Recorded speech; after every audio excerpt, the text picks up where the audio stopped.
Well, good morning, KOTA territory. Welcome to kind of our social media pages here. They're on YouTube or Facebook. Welcome to KOTA Now's First Sip. This is the 15th episode. What a way to kind of wrap up Kate's last episode. 15. I know. Oh, my goodness. I loved getting to start this and kind of getting to do the first sip here with you guys and kind of all the stuff that I've learned. Yeah. I now get to take home with you. Yes, my next endeavors. So I'm excited about it. It's like at the end of this episode, we'll kind of reveal who is going to be kind of replacing you, considering you're leaving us here. At least replacing you for First Sip. Tomorrow we'll have that announcement for live TV tomorrow, so be sure to tune in to GMKT and GmbH for that if you want to hear who is going to be replacing her. But for now, let's focus a little less on kind of let's cry a little less and let's focus more on some of the topics. So first of all, let's talk about something we mentioned yesterday, or something I mentioned yesterday, kind of talking about food dyes. So recently, kind of a recap, recent ban on red 3 dye. It's pretty much bringing into question, hearing this dye, right? It's used a lot. It was used a lot, at least. One of the big ones you might hear was cereal. It was used a lot in various cereals. So if you walk through the cereal aisle, you would see a lot of these colorful ones. You're going to run into this dive. Especially with the ones that claim to be like fruity. So those ones have a lot of dyes in them. Telling me fruit cereal isn't healthy? Some of them, not all of them. In fact, but yeah, anyways, aside from that, so with it being, coming out that red 3 dye is kind of linked to rat cancer in a way. They were like, maybe we shouldn't be feeding this to people as well. If it's causing issues with rats, then maybe we shouldn't be giving this to humans. So they kind of just made a straight out ban here in the US for it. Reason being, let me give you a really quick recap as to what artificial color is, at least when it comes to your food. And whenever you see those bags and you read the ingredients in the back, you see all these different dyes. But most of those synthetic dyes are petroleum based. So usually these chemicals don't occur naturally. You don't find these naturally in nature. But they're widely used to kind of enhance the visual appeal. So whenever you do notice, you do see a lot of the times that even if it is a natural color, you do tend to go for the more vibrant color, right? So if you were to make a strawberry oatmeal or something like that, right? Or strawberry cereal, that red dye would primarily be used in combination with other dyes to kind of give it that red color and make it more appealing to the eye. But it turns out that those are bad. And this is according to kind of a Sensiest Food Colors, a St. Louis-based supplier of food colors and flavorings. So really quickly, let me give you a kind of a 9, the 9 dyes that are commonly used here in the U.S. are 8 are still being used. One of them has now been banned. Red 3, that one's the one that's been banned. But you also have blue 1, blue 2, green 3, red 40, which a lot of people have heard, and a lot of stuff has come out about it. Yellow 5 and yellow 6. And then 2 of the permitted colors in the U.S., but are rarely seen. You can kind of find these in other areas of the world. I'm not quite sure. But it's citrus red 2 and orange B. So the issue with this is that they're allowed to kind of be in our food. The only issue is there's just not a lot of studies haven't been done with these, so we don't necessarily know what the long-term side effects of some of these are. There just needs to be more studies into them. Unfortunately, we know a little bit more about red 40 with all the various news articles coming out about that, especially a while ago, with a lot of people being like, you don't want to have a lot of red 40 and whatnot in your food, which is completely fair. But, kind of talking a little bit about this, some of the other, through research and through more of these, funded studies through the USDA and all this, the U.S. food stuff, U.S. programs and whatnot, governmental programs, hopefully they'll be able to kind of fast forward some of the research into these dyes, because it'll definitely help out us to make sure that they aren't in our food. But something that they've been trying to do, these manufacturers have been trying to do to kind of eliminate the use of these dyes, is using natural food coloring, right? Using those beets, using a lot of pigments such as beets, right here, sweet potato, purple sweet potato, radish, red cabbage. So kind of substitute these colors for some of the natural ones. Yes, they don't look as appetizing, they don't look as vibrant, but that's not how they're supposed to look, right? Yeah. You're not supposed to see very, very vibrant colors in your food if it's naturally. But some of those colors are kind of they're trying to move toward that, at least hopefully trying to move toward that, fingers crossed. But I mean, are you going through your food, if you've ever looked at it, how many, of these dyes have you seen in it? You know, the dyes aren't really necessarily something that I worry about a lot. I guess I don't eat like a ton of like candy or cereal or anything like that. So I don't know how much I run into these dyes, but you know, it says here that because the dyes are so widely used, it can be difficult to find any that don't contain any color additives. And the best way to avoid that is to check those labels. So I'll have to take a closer look at that, because I definitely am not it's looking into that as much. It's unfortunate because, like you mentioned, the candy aspect of it. I know a lot of kids and a lot of people like candies, and it's like, you kind of have to look into that label a little bit more and be like, maybe I should substitute it for something else. But still, like Kate said, best way to avoid it is to just look at that label, read the ingredients. If you don't feel comfortable doing that, then you shouldn't be choosing that item. Maybe substitute it for something else, or something that's become very popular, at least in social media, make it yourself. Do it yourself. Especially, there was one content creator, I keep seeing that, just makes everything from Coca-Cola to quite literally taffy to anything. I forgot. She's very popular. I forgot her name, but Laura Smith. Yes. But great time, especially if you want to learn how to do your own things. But shifting gears from the dyes, the unfortunate news, bad news, to some more happy news and kind of better news to help you a little bit in your kitchen. If you're an avid consumer of vegetables and you like to eat vegetables, if you're vegetarian, or in general you just like to have a heavy veggie diet, right? So, kind of cooking vegetables can be a little bit of a toss-up. I know a while ago we talked about raw versus cooked. Certain vegetables are better eating raw versus others that are better eating them cooked.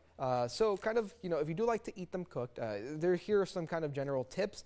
Shorter cooking time means that the veggie that you're cooking kind of retains more of its nutrition, more of its vitamins, fiber, stuff like that you need, especially for some of those. And I'm basing this off of a dietitian from Lincoln, Nebraska, and they said that, kind of some of the stuff that you could be doing to kind of enhance some of the flavor in your veggies, especially if you're not a big, if you don't like veggies, right? I know there's a lot of people out there that are like, no, eat once in a while. But one of them is blanching, that means tossing your vegetables into boiling water for a minute or two.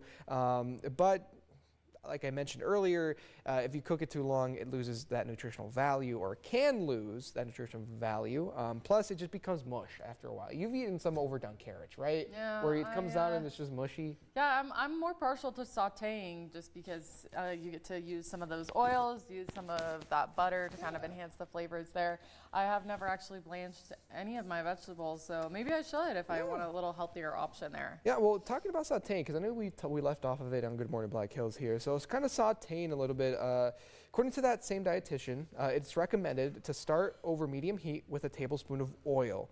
Try not to drench or drown the vegetables in oil, as that can kind of not be very healthy for you and add more stuff that you don't need.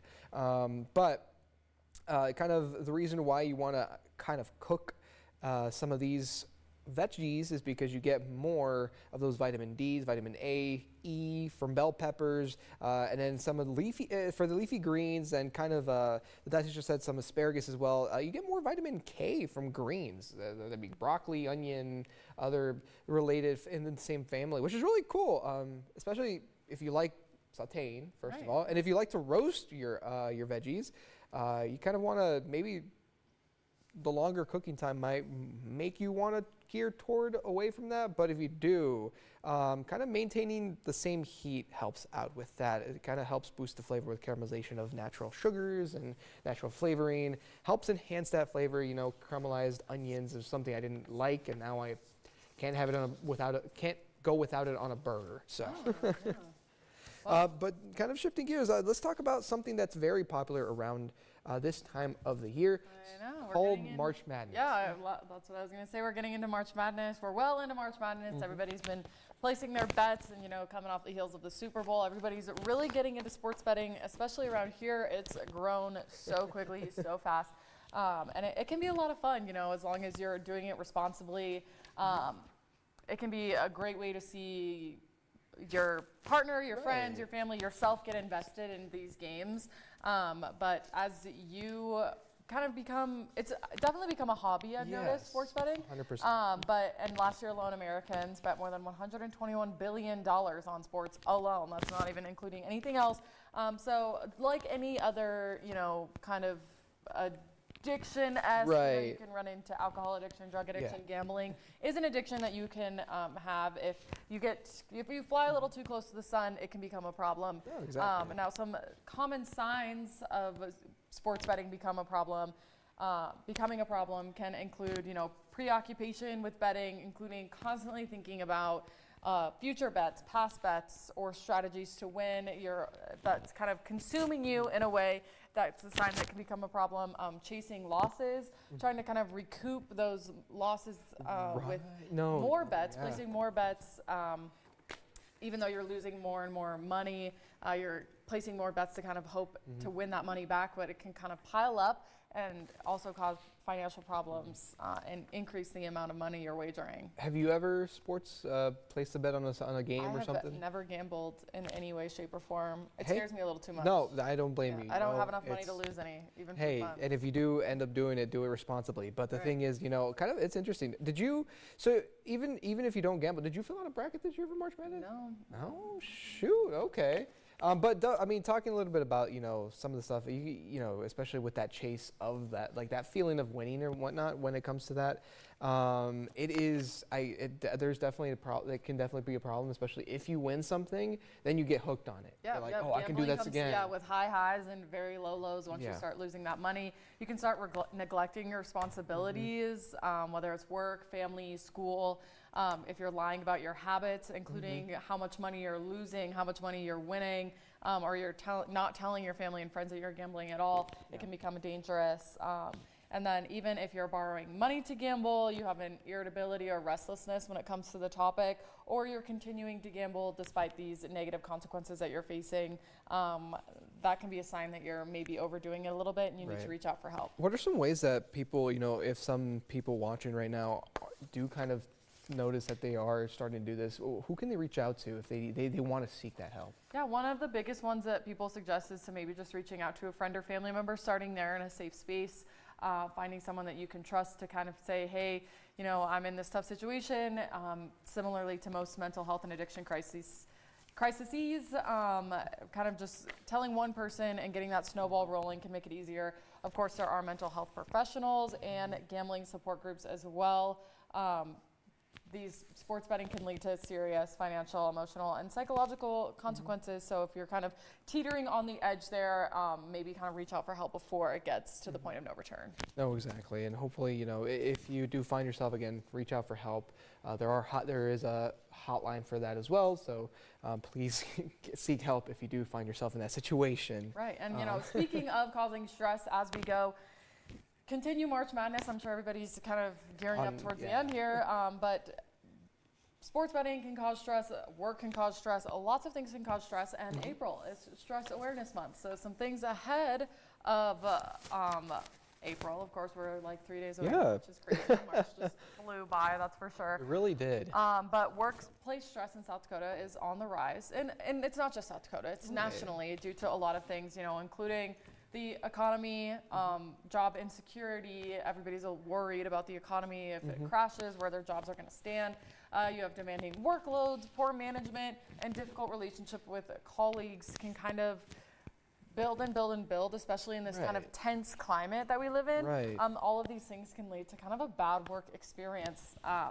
And those are caused by many different things, including, your career concerns, a lack of opportunity for growth, advancement, promotions, everybody's kind of looking for ways to get more money, whether it's getting a second job or gambling or just kind of asking for more money that you're not getting can lead to a lot of stress.